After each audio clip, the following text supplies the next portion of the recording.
Saddam Hussein was a bad guy, right? He killed terrorists.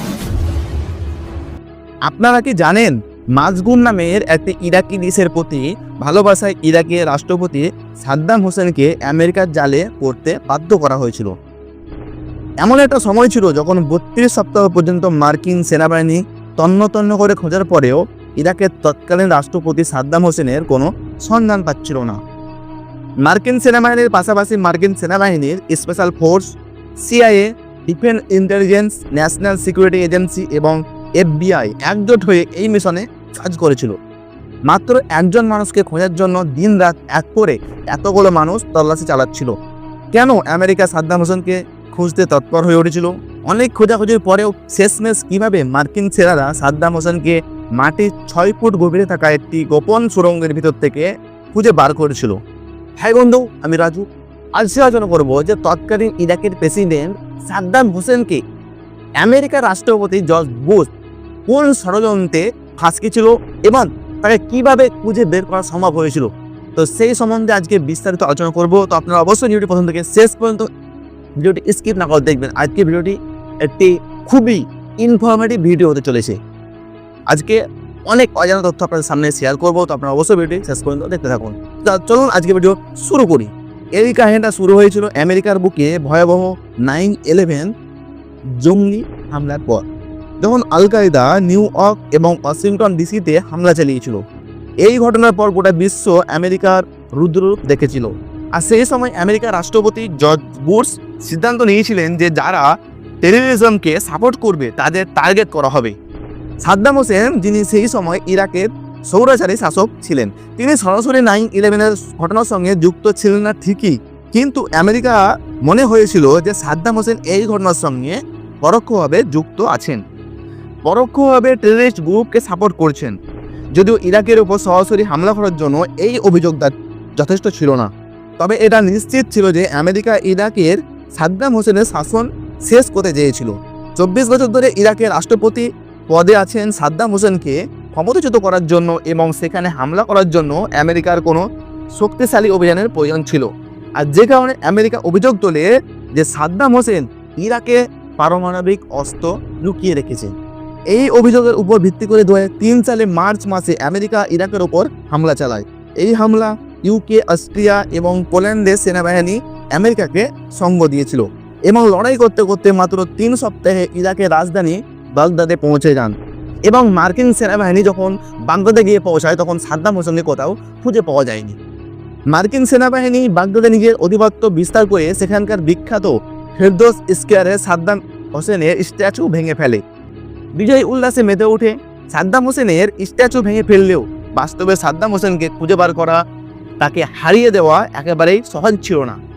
সেই সময় আমেরিকার সেনাবাহিনীর একমাত্র উদ্দেশ্য ছিল সাদ্দাম হোসেন এবং ইরাকের সরকারি উচ্চপদস্থ কর্মকর্তাদের খুঁজে বার করা। মার্কিন মিলিটারি প্রত্যেকটা সেনাবাহিনীর সমস্ত রকমের পাওয়ার দেওয়া হয়েছিল এবং তাদের বলা হয়েছিল যে সাদ্দাম হোসেন এবং 51 জন সরকারি আধিকারিকদের জীবন্ত অথবা মৃত যে কোনো অবস্থাতেই যেন খুঁজে বার করা হয়।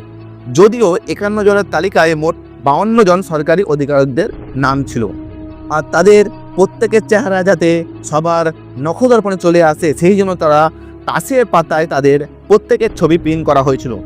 আমেরিকান সেনারা যখন অবসর সময়ে তাস খেলতেন তখন বারবার তারা যাতে তাদের টার্গেটের চেহারা দেখতে পায় এবং সেই চেহারাগুলো যাতে তাদের মনে গেঁথে যায়, এবং সেই জন্য এই উদ্যোগটা নেওয়া হয়েছিল।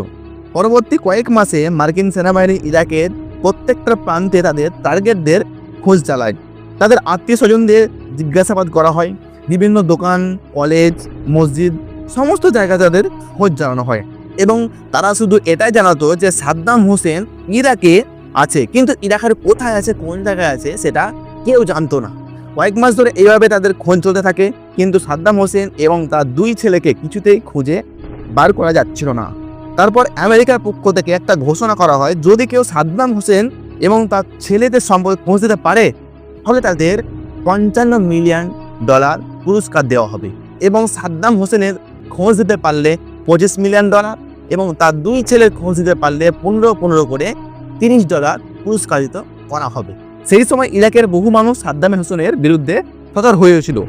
যার ফলে আমেরিকার বিশ্বাস ছিল যে টাকার লোভে পড়ে হলেও কেউ না কেউ ঠিক সাদ্দাম হোসেন বা তার ছেলেদের সম্পর্কে খোঁজ দেবে। আমেরিকার এই বিশ্বাস সত্যি প্রমাণিত হয়েছিল। একদিন এক ব্যক্তি আমেরিকার সেনাঘাঁটিতে যায় এবং বলে যে সাদ্দাম হোসেনের 2 ছেলে উদয় এবং কুশে তার বাড়িতে আছে, এবং প্রথমে তার কথা কোনো সেনারাই বিশ্বাস করতে পারছিল না। কিন্তু তারপর যখন মার্কিন সেনাবাহিনী ওই বাড়িটির চারিদিক থেকে ঘিরে ফেলে, তখন জানা যায় যে উদয় এবং কুশে সেখানে উপস্থিত আছে। তারা দুজনে কিছুতেই আত্মসমর্পণ করতে রাজি হচ্ছিল না, এবং তারপর আমেরিকান সেনারা সেই বাড়িতে মিসাইল হামলা চালায়, এবং যখন তারা সেই বাড়ির ভিতরে ঢুকে তখন দেখে তারা 2 ভাই মারা গেছে, এবং 2 ছেলের মৃত্যুর পর সাদ্দাম হোসেনের ঠিকানা খুঁজে বার করা আরও কঠিন হয়ে যায়। সেই সময় সাদ্দাম হোসেনের একাধিক সঙ্গী খুঁজে বার করে তাদের গ্রেপ্তার করা সম্ভব হলেও তাদের কারো থেকে সাদ্দাম হোসেনের ঠিকানা খুঁজে বার করা যাচ্ছিল না। এইভাবে 4 মাস কেটে যায়। মার্কিন সেনাবাহিনী ধরে নিয়েছিলেন যে হয়তো সাদ্দাম হোসেনও কোনো হামলায় মারা গেছে, যার ফলে তারাও প্রায় হাল ছেড়ে দিয়েছিল। সেই সময় একটা অডিও রেকর্ডিং চারিদিকে শোরগোল ফেলে দেয়, আর এটা ছিল সাদ্দাম হোসেনের অডিও রেকর্ডিং, যেখানে তিনি তার 2 ছেলের মৃত্যুতে শোক প্রকাশ করেছিল। এই অডিওটার মানে এটাই যে সাদ্দাম হোসেন এখনও বেঁচে আছে। আমেরিকা আবারও সাদ্দাম হোসেনকে খুঁজে বার করার জন্য মরিয়া হয়ে ওঠে, এবং আমেরিকার তরফে জানানো হয় যদি কেউ সাদ্দাম হোসেনের খোঁজ দিতে পারে তাহলে তাকে পুরস্কৃত করা হবে 25 নয় বরং $30 মিলিয়ন পুরস্কৃত করা হবে। এত বিপুল পরিমাণ অর্থের লোভে সবাই সাদ্দাম হোসেনকে খুঁজে বার করার চেষ্টা করে। ইরাকের অনেক মানুষ নগদ পুরস্কারের আশায় ভুলভাল তথ্য দিতে শুরু করে। এর ফলে আমেরিকার পক্ষে সাদ্দাম হোসেনকে খুঁজে বার করা আরও কঠিন হয়ে দাঁড়ায়। পাশের কার্ডে যাদের ছবি ছিল তাদের মধ্যে কয়েকজনকে ছাড়া প্রায় সবাইকে গ্রেপ্তার করা হয়েছিল। সেই সময় ডিফেন্স ইন্টেলিজেন্স এজেন্সির একজন কর্মকর্তা এরিক মার্কস পুরো বিষয়টা একটু অন্যভাবে দেখেন। তিনি অনুমান করেন যে এই মুহূর্তে সাদ্দাম হোসেনের নিরাপত্তার জন্য সবথেকে বেশি গুরুত্বপূর্ণ ভূমিকা পালন করে থাকবে তার বডিগার্ডরা। তাই তারা বডিগার্ডের জিজ্ঞাসাবাদ করলে হয়তো তাকে খুঁজে বার করা সম্ভব হবে। সাদ্দাম হোসেনের বডিগার্ডরা 3টে ক্যাটাগরিতে বিভক্ত ছিল। প্রথম ক্যাটাগরির বডিগার্ডরা তার মহল্লাকে নিরাপত্তা দিত, আর দ্বিতীয় ক্যাটাগরির বডিগার্ডরা তার সাদ্দাম হোসেনের কোন জায়গায় যাওয়ার আগে সেই জায়গাটা ফাঁকা করত, আর তৃতীয় ক্যাটাগরিতে ছিল হামায়া, যারা সব সময় সাদ্দাম হোসেনের সঙ্গে থাকত।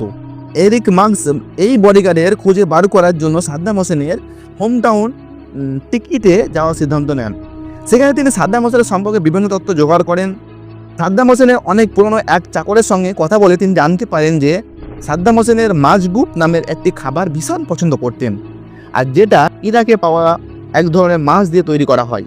সেই সময় মার্কসের মনে পড়ে যে সাদ্দাম হোসেনের বডিগার্ড মোহাম্মদ ইব্রাহিম ওমরের ছেলে জিজ্ঞাসাবাদের সময় জানিয়েছিল যে তার বাবা মাছ ধরতে ভীষণ ভালোবাসেন এবং তিনি একটা ফিশ ফার্মের মালিক ছিলেন, যেটা ইরাকের সামারা নামের একটি শহরে আছে।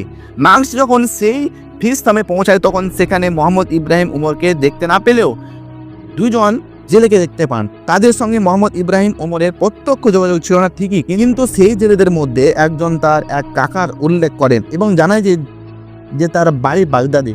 মার্কস তার টিমকে সঙ্গে নিয়ে ইতিবাচক তথ্য অনুসন্ধান এর আশায় বাগদাদে ওই ব্যক্তির বাড়ি ঘেরাও করে এবং দেখা যায় যে ইব্রাহিম ওমা সেখানে লুকিয়ে আছেন। ইব্রাহিম ওমা সাদ্দাম হোসেনের পার্সোনাল বডিগার্ড ছিল এবং তিনি প্রায় সময় নিজের ফার্ম হাউস থেকে মাজগুপ নামের একটা মাছের রেসিপিটা বানিয়ে সাদ্দাম হোসেনের কাছে পাঠাতেন। তাকে খুঁজে বার করার সঙ্গে সঙ্গে তাকে গ্রেপ্তার করা হয় এবং তার কাছে সাদ্দাম হোসেনের ঠিকানা চাওয়া হয়। প্রথম তিনি কিছু বলতে অস্বীকার করলেও মার্কস যখন তাকে আশ্বস্ত করে যে তাকে এবং তার পরিবারকে আমেরিকার নাগরিকত্ব দেওয়া হবে, তখন সে সব কিছুই বলে দেয়। ইব্রাহিম ওমা জানায় যে সাদ্দাম হোসেনের অডওয়ান নামের একটা শহরে লুকিয়ে আছে। আর এটা জানার পর মার্কিন সেনাবাহিনী অ্যাডওয়ান শহরে সর্বত্র তল্লাশি চালাতে শুরু করে। সেখানে তারা টিগ্রিস নদীর ধারে 2টি ফার্ম হাউসে যায়, কিন্তু 2টো ফার্ম হাউস খালি ছিল। সেই সময় ইব্রাহিম ওমা, যিনি মার্কিন সেনাবাহিনীর সঙ্গে সেখানে উপস্থিত ছিলেন, তিনি মাটিতে থাকা একটি দড়ির দিকে ইশারা করেন। সেই দড়িটা অনেকটাই লম্বা ছিল এবং মাটির ভিতর গিয়ে দূরে একটা স্পাইডার হোলের গভীর পর্যন্ত বিস্তৃত ছিল। আর এই স্পাইডার হোলের প্রবেশপথ একটা থার্মোকলের দ্বারা বন্ধ ছিল। যখন প্রবেশপথটা খোলা হয় তখন চারিদিকে অন্ধকার থাকায় ভিতরে কিছু দেখা যাচ্ছিল না, এবং সেই সময় হঠাৎ ওই সুড়ঙ্গের ভিতর থেকে 2টো হাত বেরিয়ে আসতে দেখা যায় এবং তারপর সেখান থেকে একজন লম্বা দাড়িওয়ালা মানুষ উঠে দাঁড়ান এবং তিনি জানান যে তিনি হলেন ইরাকের রাষ্ট্রপতি সাদ্দাম হোসেন। আমেরিকান সেনাবাহিনী 32 সপ্তাহ চেষ্টা করার পরেও অবশেষে সাদ্দাম হোসেনের জীবন্ত অবস্থায় খুঁজে বার করতে সফল হয়েছিলেন। যদি পরবর্তী সময় যে অভিযোগ ইরাকের উপর হামলা করা হয়েছিল সেই অভিযোগটা ভিত্তিহীন বলে ঘোষণা করা হয়। সাদ্দাম হোসেনের বিরুদ্ধে অভিযোগ করা হয়েছিল যে তিনি পারমাণবিক অস্ত্র লুকিয়ে রেখেছেন, কিন্তু পরবর্তী সময়ে তৎকালীন আমেরিকান রাষ্ট্রপতি বুশ ঘোষণা করেন যে ইরাকে তারা কোনো পারমাণবিক অস্ত্র খুঁজে পাননি। আজকে ভিডিও এতটাই। ভিডিও কেমন লাগলো অবশ্যই আপনারা কমেন্ট করে জানাবেন। আর যদি ভালো লেগে থাকে তাহলে লাইক করবে আর চ্যানেলটি সাবস্ক্রাইব করতে অবশ্যই ভুলবেন না। আবার আছে পরবর্তী একটা ভিডিওতে, ততক্ষণ